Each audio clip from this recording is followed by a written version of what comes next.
શ્રાવણ માસના ત્રીજા શનિવારે શ્રી હઠીલા હનુમાનજી મંદિર ચોકલેટના ભવ્ય ડેકોરેશનનું અને સુવર્ણ વાઘાનો મનોરથ પવિત્ર નિજ શ્રાવણ માસ અંતર્ગત ત્રીજા શનિવારે શંકર ભગવાનના 11મા રુદ્ર અવતાર એવા હનુમાનજીના વડોદરા શહેરના સુરસાગર સ્થિત આવેલા શ્રી હઠીલા હનુમાન મંદિર ખાતે 1501 ચોકલેટના ભવ્ય ડેકોરેશન અને હઠીલા હનુમાનજી દાદાને સુવર્ણ વાઘાના ભવ્ય શણગાર કરવામાં આવ્યો।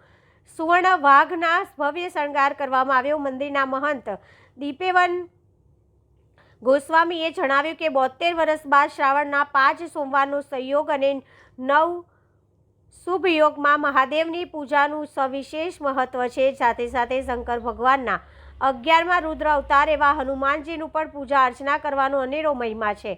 પવિત્ર શ્રાવણ માસના આજે ત્રીજા શનિવારે શહેરના સુરસાગર કિનારે આવેલા શ્રી હઠીલા હનુમાનજી મંદિરે દિવ્ય સુવર્ણ વાઘા અને ચોકલેટના ભવ્ય ડેકોરેશનનું મનોરથ યોજવામાં આવ્યો હતો અને દર શનિવારે અને મંગળવારે વિવિધ પ્રકારના શણગાર અને મનોરથનું આયોજન કરવામાં આજે શ્રાવણ મહિનાનો ત્રીજો શનિવાર છે।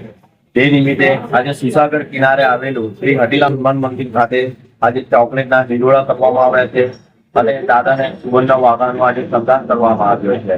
તો આનો દર્શનનો લાભ લેવા અમારે નમ્ર વિનંતી છે તથા આજે સાંજે 8:30 કલાકે સુંદરકાંડના પાઠનું બી આયોજન કર્યું છે જે હઠીલા હનુમાન પરિવાર કરશે, તેનો બી લાભ લેવા વિનંતી। જય સિયારામ।